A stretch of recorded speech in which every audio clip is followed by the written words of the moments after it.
Regardez cette vidéo jusqu'à la fin parce que dans cette vidéo, je vous apporte les actualités récentes du Real de Madrid.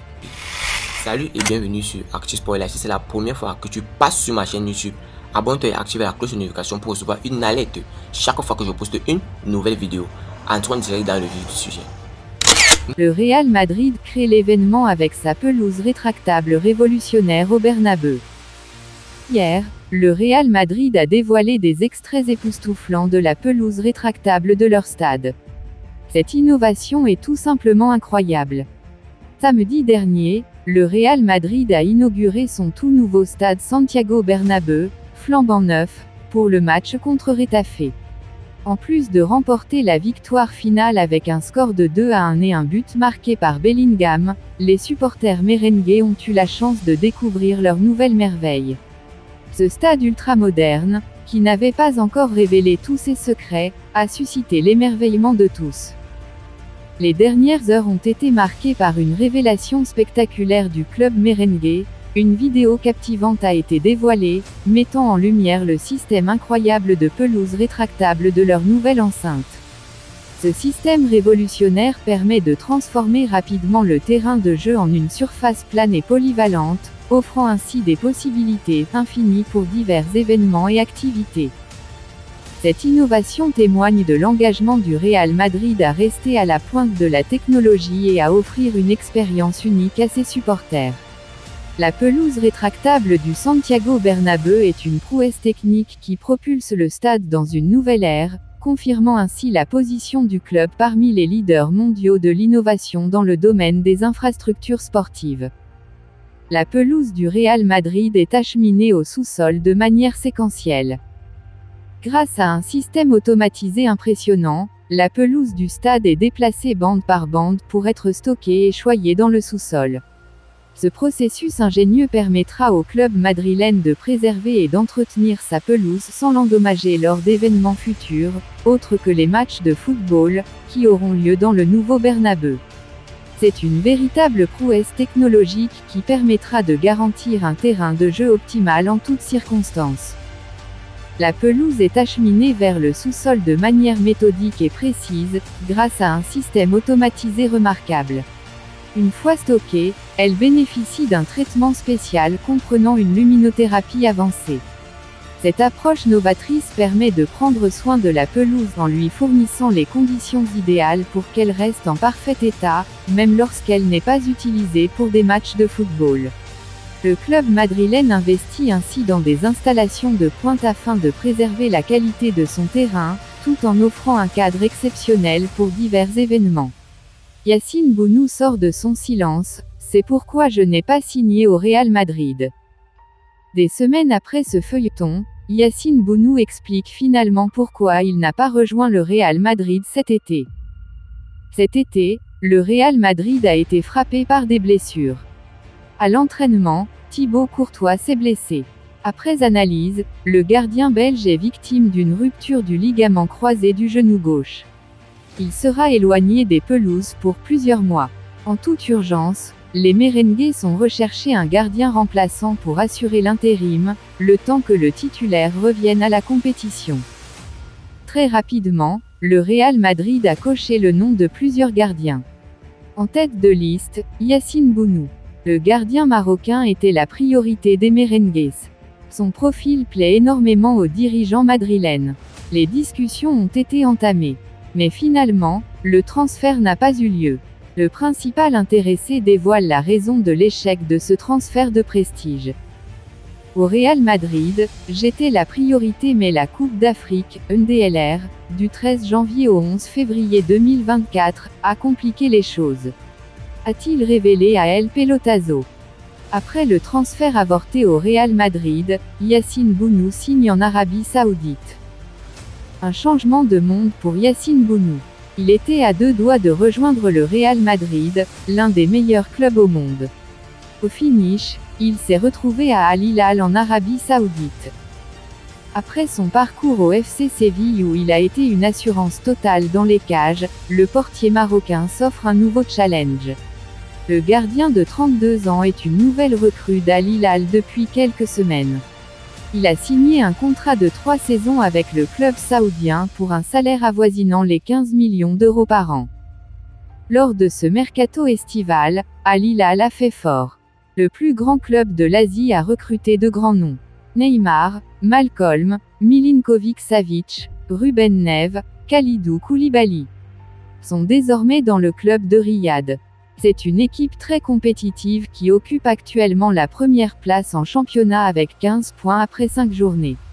Avant de continuer, n'oubliez pas de vous inscrire sur un XBet en utilisant notre nouveau code promo ActuSportLive et vous recevrez tous les nouveaux bonus 1xBet, commençant par des bonus de bienvenue allant jusqu'à $150 sur vos premiers dépôts et plus de bonus offerts pour les parieurs réguliers. Merci encore, nous allons continuer. Il devrait avoir 5 ballons d'or, Joselu révèle le joueur qui l'a le plus impressionné au Real Madrid. La recrue estivale du Real Madrid, Joselu, a évoqué ses débuts dans le club de la capitale espagnole. Celui qui a ouvert son compteur de buts le week-end dernier lors de la victoire contre Retafe n'a pas tari d'éloges pour son coéquipier, Toni Kroos. Au cours d'un entretien accordé à A, Joselu s'est dit impressionné par le niveau de jeu affiché par son partenaire en club. Toni Kroos. Il devrait avoir 5 ballons d'or. C'est un joueur incroyable, capable de changer un jeu. C'est l'un des joueurs qui a le plus retenu mon attention au Real Madrid. Il ne perd jamais un ballon et joue avec une tempérance qui le rend différent. C'est un plaisir de jouer avec lui, a déclaré l'ancien buteur de l'Espagnol Barcelone au journal ibérique. Joueur du Real Madrid depuis l'été 2014, Toni Kroos s'est offert un nouvel admirateur au sein de l'équipe merengue. Une légende incontestée de la Maison Blanche. Joselu justifie son choix pour le 14. Par ailleurs, Joselu a été également interrogé sur son choix de porter le numéro 14. L'attaquant de 33 ans a délaissé le numéro 9 emblématique, autrefois porté par Cristiano Ronaldo à ses débuts au Real Madrid, et dernièrement arboré par Karim Benzema. Il y a une raison très simple, c'est que je voulais le 14 parce que c'est le numéro avec lequel j'ai fait mes débuts au Celta en 2e division, quand je débutais. Mais je ne me soucie pas vraiment du numéro, honnêtement. L'important est d'être dans l'équipe première du Real Madrid, ce qui est un rêve pour moi. Je porte le numéro 14, qui est un beau numéro qui figure parmi les 25 de l'équipe première et c'est ce qui compte. Le 9 est porté depuis de nombreuses années par une légende madrilène, Benzema, mais c'est quelque chose qui n'avait pas d'importance pour moi. Voilà toute l'explication, je m'en tiendrai là, a ainsi expliqué Joselu. Le phénomène Elia Zidane ne cesse d'impressionner. Débutant avec les U19 du Real Madrid, Elia Zidane a montré de belles choses et a notamment marqué un but. Le défenseur, fils de la légende Zinedine Zidane, s'affirme de plus en plus comme l'un des grands talents de la Fabrica. Dans la famille Zidane, je voudrais le 4e fils. Après Enzo Zidane, libre, Lucas Zidane, Eibar, Théo Zidane, Real Madrid Castilla, c'est au tour d'Elia Zidane de se frotter au monde du football. Comme ses 3 frères, il a passé sa formation au Real Madrid avec un nom difficile à porter, mais cela ne lui fait pas peur et il commence à faire doucement son trou au sein des équipes jeunes de la Casablanca. Le gaucher de 17 ans connaît pour le moment une évolution positive dans sa carrière. Latéral gauche pouvant évoluer plus haut, mais aussi en charnière centrale, il se distingue par son physique atypique pour son poste, 1,94 m.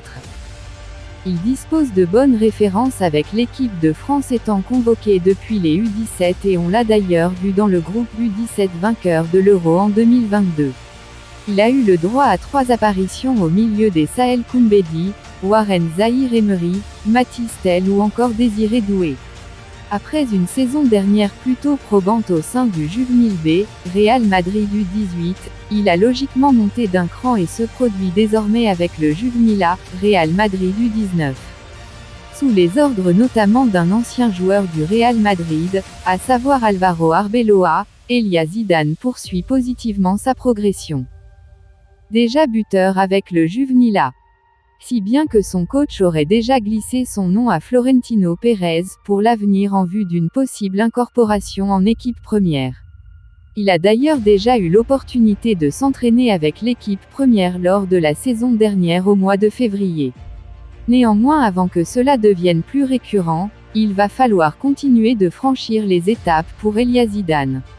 Estimé comme le talent le plus prometteur de sa fratrie, le plus jeune des fils de Zinedine Zidane a donc découvert le niveau U19 cette saison et s'est déjà bien illustré.